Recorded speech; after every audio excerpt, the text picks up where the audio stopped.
Let's get to some not fun stuff. Uh we got what 15 minutes of Steph Clay Dre together before somebody else got hurt.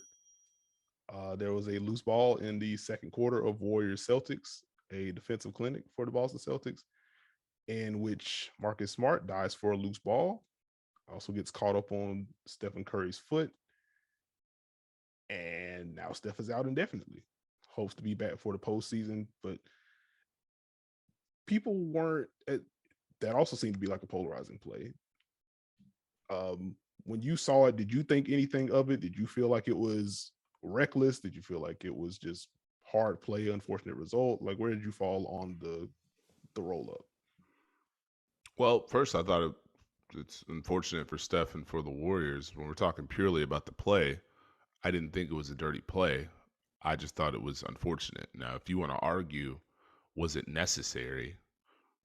Maybe we could have that conversation, but to just call it out as a dirty play, I don't see that.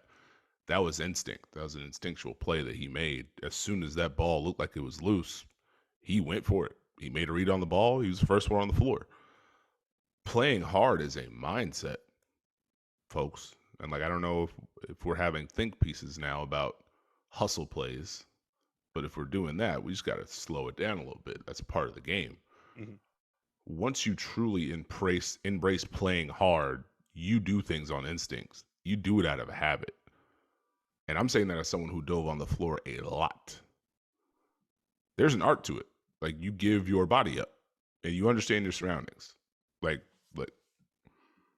I could see in Marcus Smart's eyes the minute that ball looked like he could get it, he just dove.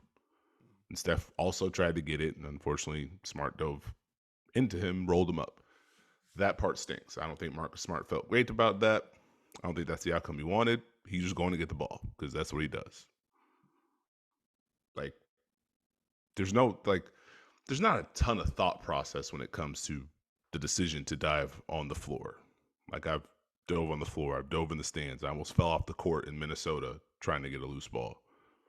They got the raised court, like theater, Gotcha. almost bad. Dove into a scoreboard. Like it just you do it.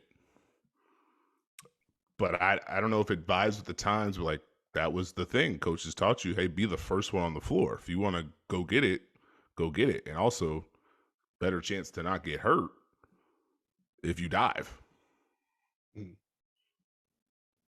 Give it all out there instead of put your hands. So it stinks. It stinks for Steph. But I don't think Marcus Smart was being dirty. Did you feel differently? Did you Uh, view a different discourse than I did? no, like frankly, I thought the Smart made a dirty play by diving on it discourse was ridiculous. Like I just didn't see dirty. I didn't see malice. He went for the ball and he got it. That was kind of it for me.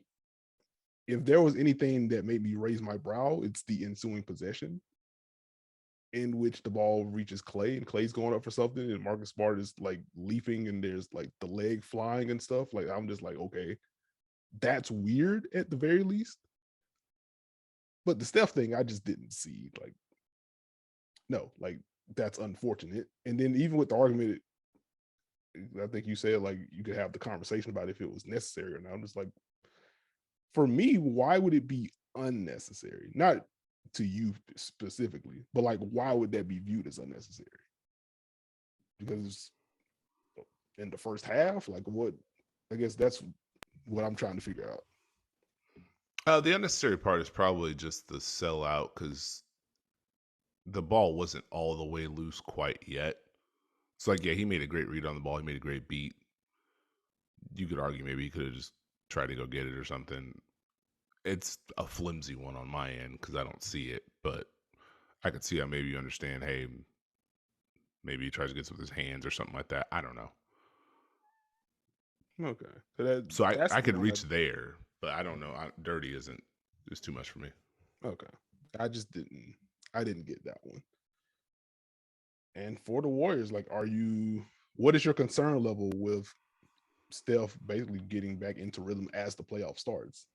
If I that's have the no case. I have no concern with Steph getting back into rhythm. I just have concern with him being healthy. Mhm. honestly.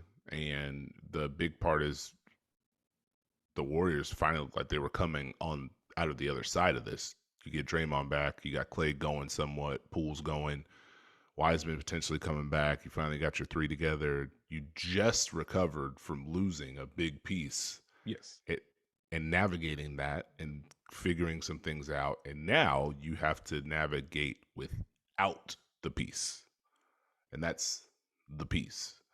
So maybe there's opportunity for growth. Maybe this is a time that you can continue to get Jordan Poole going, and him and Clay can continue to work on some things, get some minutes with Draymond. You can see how that goes, stick to a lot of the rotations. You're going to have to find something without Curry.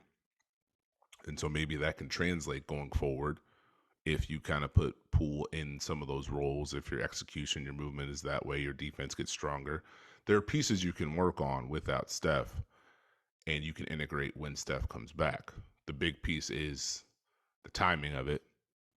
Not a lot of time. You're still fighting for position in the West, and you just need to make sure once the playoffs hit, Steph is good to go.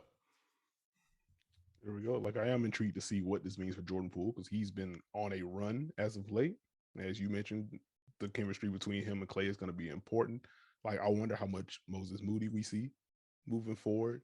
And you know, Gary Payton, Gary Payton II is on his way back. Like, he's going to replicate what Steph does offensively. But if you have concerns about the offense, like his event creation defensively might help to get in the transition a little bit more, kind of alleviate some of those concerns. So where are we at right now? The Warriors are the third seed, pretty firmly the third seed, game behind Memphis. Do you think that's just kind of where they're going to end up at this point? Do you think they stick with third, stay in third? Yeah, unless they get hot, I would imagine they stay in the third seed unless Memphis takes a dip. But we've been waiting on that dip for a minute this season. So I'd imagine they get three. Now it's going to be interesting. Do they see Denver or do they see Minnesota? Huh?